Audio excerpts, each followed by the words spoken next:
Good afternoon everyone, my name is Stacey Don. I know some of you know me and some of you know my story, but today we stand here for baby Preston. A little boy who should still be with us, a little boy who deserved to be safe, a little boy who should still have his whole life ahead of him. Instead, we are here following the tragedy. Baby Preston is why we are here, but we are also here for every child who has been let down and for every child that has sadly lost their life due to system failures. Every child who wasn't heard, every child who was ignored, and every survivor carrying the lifelong impact and mental scars of safeguarding failures. That is why we cannot stay silent. The question is, how many more children have to be failed before something truly changes?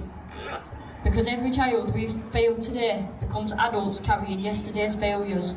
When the headlines disappear, the reality doesn't. Children are still living in fear. Families and communities are still living with a heartbreak, and survivors are still living with the consequences.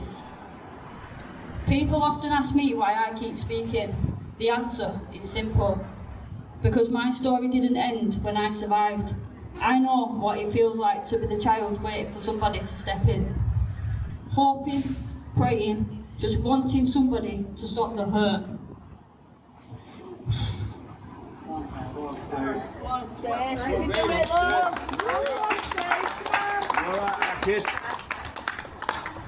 Wanting to feel safe, wanting to feel loved, wanting to know that they matter. I know what it feels like when warning signs are missed. I know what it feels like when opportunities to protect you come and go. I know what it feels like to look in the eye of the people who are in place to protect you and they leave ignoring all the visible signs. When I was just 18 months old, I suffered injuries and was taken into care. For years I experienced the safety every child deserves.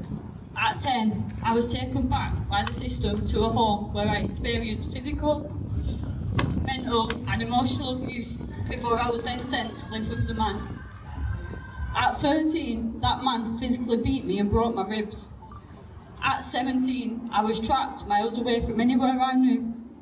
I was physically and sexually abused by that man and I conceived my daughter.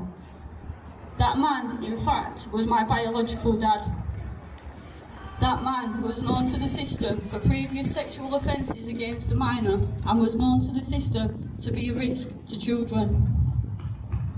Despite that knowledge, I was still taken from a safe home and placed into a situation where I needed protection and to be safeguarded from the hands of evil.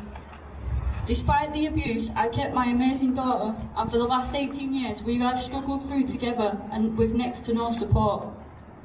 This was the result of consistent safeguarding failures and mistakes. The abuse ended, but the impact didn't. When I look back, I was a child who needed protecting. That has left me with one question I cannot ignore. If this happened to me, how many other children have been left in the same or similar situations? How many are now adults sitting behind closed doors, isolated, carrying childhood trauma, feeling forgotten without the support they need? That is why I do what I do. For the last 6 years I have spoken out about my story. I have spoken about safeguarding, not because I want sympathy, not because I want attention, but because awareness is needed. Questions need to be asked and change needs to happen. We shouldn't have to be in the public eye to have a voice, or to be acknowledged, or for our stories to matter. Stories like mine cannot simply keep being pushed to one side, because these are not just personal stories, these are stories of public interest. They matter because they highlight where safeguarding has failed, systems have failed, and where accountability should be taken. They matter because they raise questions that could help protect another child. They matter because behind every story is a person, a child, and a survivor, and every one of those voices deserve to be heard. Mine is not the only story. Today I also want to acknowledge Billy and Paguk UK for organising this event like today, which is incredible.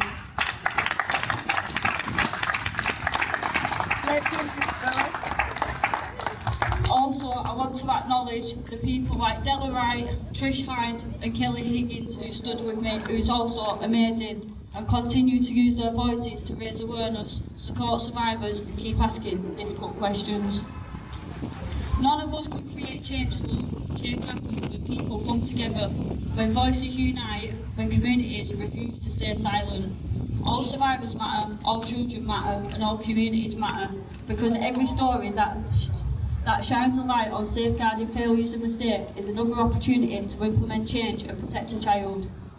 People say lessons will be learned, but children are not lessons, children are lives. So how many more lessons have to be learned before children stop being hurt and stop suffering? How many children need to be hurt before the systems designed to protect children become better at protecting them, stepping forward instead of stepping back, from cases where a child is counting on you? I've said it before and I'll keep saying it. Safeguarding is not paperwork. It is not a policy. It is not a meeting. It is not a tick box. It's a child.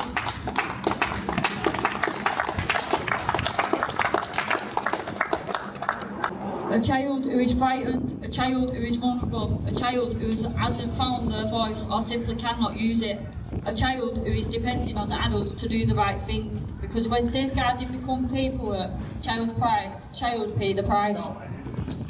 That is why complacency can never be an option. Children don't need another false promise, they need protection. Communities don't need another apology, they need accountability. And survivors don't need to be told to be moved on, they need to be heard. If my story makes services or the system uncomfortable, then so be it, because safeguarding failures should make every one of us uncomfortable. Uncomfortable conversations start change. Conversations create awareness. Awareness creates accountability, and accountability creates better protection for children. I survived, unfortunately, many didn't. Baby Preston sadly being one of them, and it's heartbreaking. That is why I will keep speaking. That is why I will keep being a voice. Whether my voice reaches 10 people or 10,000, if one child is protected, if one professional asks one more question, and if one person listening today walks away determined to act, then every word has been worth saying. Today we remember Baby Preston. We will keep asking questions. We will keep raising awareness. We will keep demanding accountability. And if nothing changes, we'll still be here. As a community across the United Kingdom, standing together with no divide, because every single one of us should want the same thing, and that is simply to protect all our children. We are not asking for miracles, we are asking for children to be protected by the very systems designed to protect them. We are asking for safeguarding to mean more than words on paper. And as one community with one voice, we will not stop until every opportunity to learn is taken. We will not stop until accountability is accepted and meaningful change is made. We will not be silenced, we will not back down, we will not be discouraged, we will not stop asking questions. We will continue to stand together and we will keep fighting for our children, because every child deserves to be heard, every child deserves to be protected, and every child matters. Enough is enough. Thank you. Well done.